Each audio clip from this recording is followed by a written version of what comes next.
The most common question I get asked on Carnivore is what happens if you fall off the wagon? Well, I'm going to do that and show you how to get back.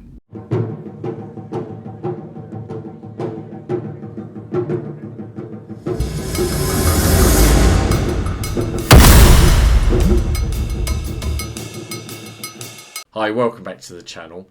And as I've said, the most common question I get asked is about what happens if you fall off the wagon or you end up having to cheat because of circumstances or whatever it is.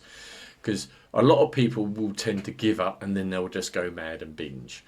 So what I've decided to do is a real experiment on myself. I've been able to maintain my weight on average for the last 12 months or so between 84 and 85 kilos pretty consistently, sticking with the Primal way of eating.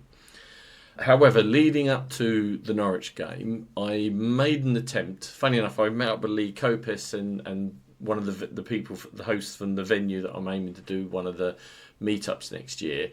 And I was saying to them that I've tried to put some weight on in order to do this experiment. And the first week or so, I put on minuscule. But however, a great event turned up when Ipswich played Norwich, which, if you're into football, British football, for me, it's our biggest rivals, big derby for us. So the build up to it, I allowed myself to consume quite a lot of carbs. I was eating mixed meals rather than strict carnivore because of the glorious victory.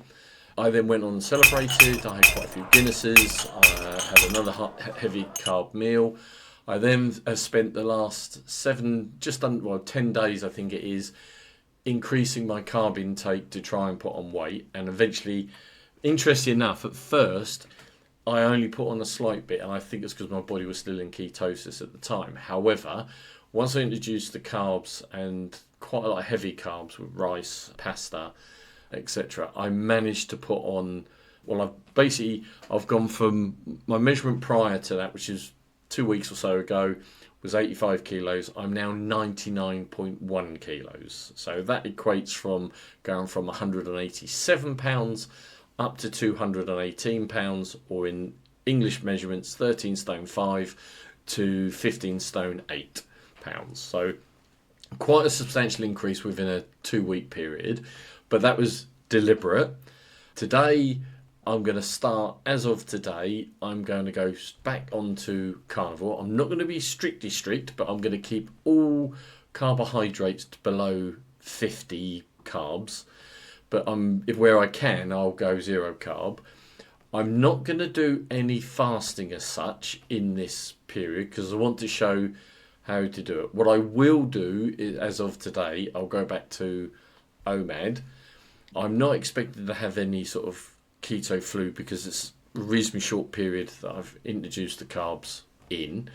I've recorded my weight, as you can see, and my intention now is to show you how easy it is to get back on a primal lifestyle. So I'm going to document on a weekly basis my progress and give you a bit of an update of that week. What I will do, using the good old gimbal, I will record some of my progress, some of the meals that I've done, so you can see where we are. So, interesting enough, although I can feel it around my belly, I've noticed that the tops of my legs have not got obvious fat, but you can see that they've slightly expanded. So obviously that's where I personally am storing my fat levels. So I'm storing it around my middle and I'm storing it at the tops of my thighs, it would appear. Although I don't seem to have, pardon the expression, got a fatty bum. So it's interesting how you hold it. I've noticed that I've got a slight increase under the chin, where I used to have, in my worst days, my neck was so wide, people used to refer to me as my head was bolted to my shoulders. So I've noticed a little area here, cheeky cheeks, and basically the tops of my thighs, but the most noticeable is around the middle, which is not good for you, not healthy. So my plan is to do quite a strict carnivore, keep the cheeses out. I will allow the odd coffee, probably have it as a bullet coffee with butter in it. Increase my water, salt and meal. So I'm basically going to work on the BBBE principle. So that's beef, bacon, butter and eggs. That's going to be my main dominant. I have got some pork bellies that I will have occasionally. I've got some lamb mince.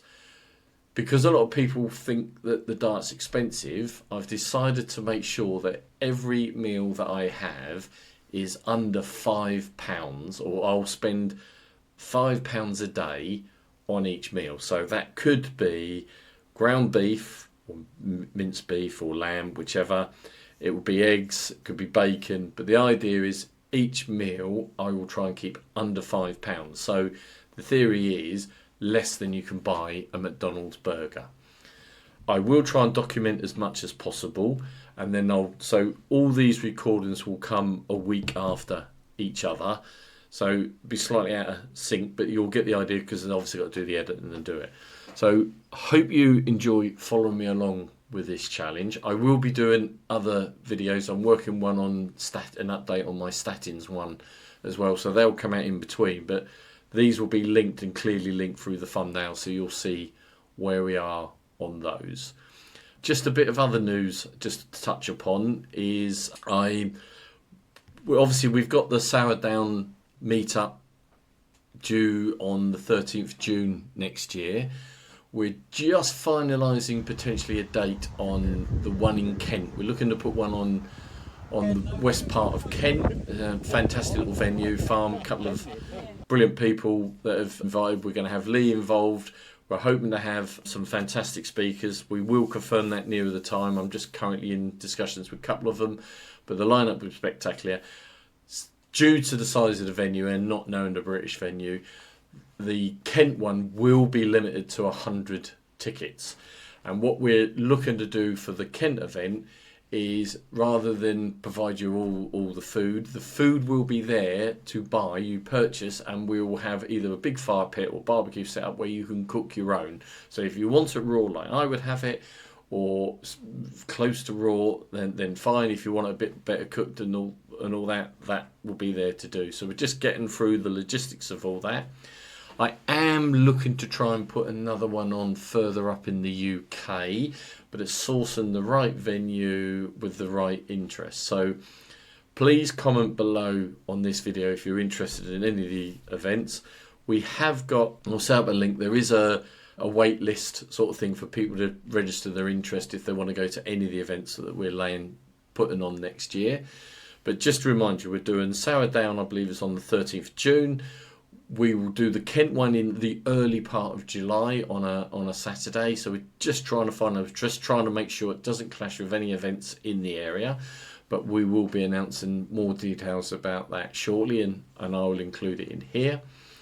And the lineup we're trying to get for that is brilliant. So, and obviously the Sourdown one, we're hoping to get some potential speakers from the US side of it as well. Some there. So again, we'll keep you informed as best we can, and all that side of it. So other than that, I don't think I've got much more to add. So this is the start of me demonstrating to you how you can get back on the primal lifestyle or the primal way of eating. Thank you for watching, and stay primal.